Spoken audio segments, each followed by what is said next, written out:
Welcome to my review of Jojo Rabbit, the latest film directed, written, and starring Taika Waititi as Adolf Hitler, also starring Roman Griffin Davis. And the film follows a lonely German boy during the midst of World War II as he's aided through life by his idiotic imaginary friend Adolf Hitler. For those who don't know, I have not been the biggest fan of Taika Waititi. I am not the biggest fan of Thor Ragnarok by any stretch of the imagination. I really liked Hunt for the Wilder People, and I really didn't like What We Do in the Shadows.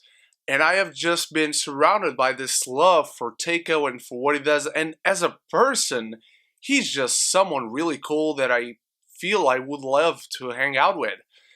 But after watching Jojo Rabbit, I am surrendering. I love this man because Jojo Rabbit is a very special movie. Yesterday I just saw Joker. I feel like Jojo Rabbit is exactly the opposite in so many ways. This film has been marketed in this way, and by Taika's own words, this is a satire on hate and on evil and on everything that is bad. And the film is exactly that. But what it is a poignant look at what evil really does to an entire society, to culture, to human beings, and how ultimately good and kindness are something that we gain much more out of. I keep reading that a lot of people are afraid that this film just makes fun for the sake of it and it might be offensive. I feel like the only people who might be offended by this film are Nazis, or bigots in any other way, and I really don't mind if those people are offended. I'm sorry. Waititi finds such strange yet sweet humor in his storytelling, even when the tone of the film sometimes shifts and you are confronted by the fact that, oh shit, I am watching a movie in World War II about Nazis. I'm laughing for 90% of the runtime, but this is a film that portrayed a time where things were not good for anyone. And I love that the film confronts a lot of truths that sometimes we forget. There are moments in this film where you are reminded that, yes, a lot of Nazis, even though they were doing what they were doing, and I don't think this is any excuse, they really didn't like it. But look at the threat that loomed over these people, over the people of Germany. Even if they necessarily weren't against or pro-Hitler, there is a truth to it that just hits through and through. So this film is very sensible in its storytelling. It's also very poignant, as I said, and my God, is this movie funny. This film is hilarious. From the first 5 minutes, boom, you don't stop laughing all the way through, apart from the moments where the truth hits you, reality hits you, and it hits these characters that you come to care for who are really good. Scarlett Johansson is really good in a role that I didn't think would have had much to it. She's fantastic. Thomasin McKenzie is in this film. I don't want to talk about her role, but I'm just going to say she's really great. And the young boy, Roman Griffin Davis, he's spectacular. The physical humor, his interactions with Hitler, who, by the way, Waititi, I love this quote that he said. I wanna hold your hand. I wanna hold your hand. I love that he said it, and I love that that was his approach clearly to this version of Hitler.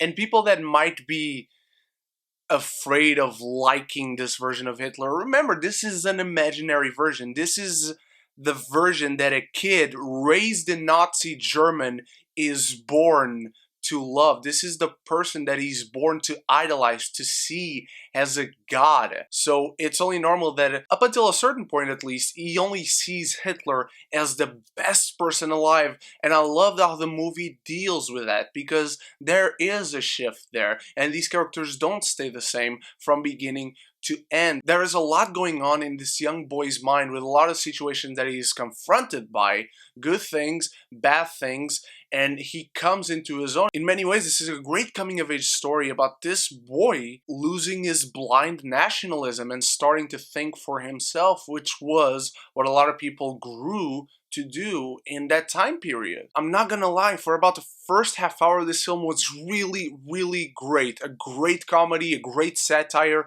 and then there is a click in it, and the film becomes a whole nother thing, something much, much more special. It really touched me. I found myself emotional at the end of this film. I had tears in my eyes. I didn't bawl out, I didn't cry exactly, but my eyes were watery because Taika does something spectacular with this film, something that is truly amazing to behold.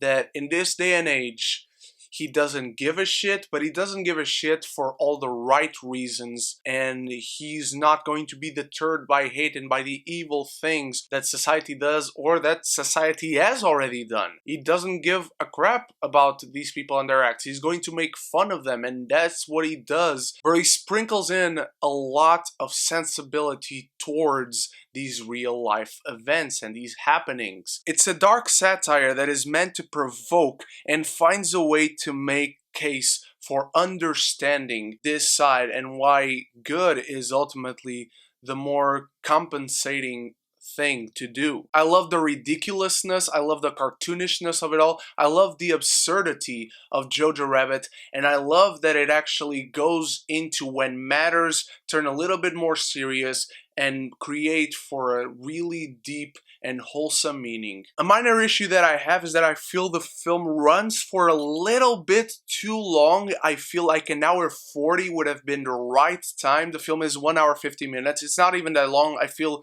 you could have shaved 10 minutes off of it. And another small issue, and I mean really, really small, is that at the end when it all comes together, I wish there were some more conclusions towards secondary characters in the film.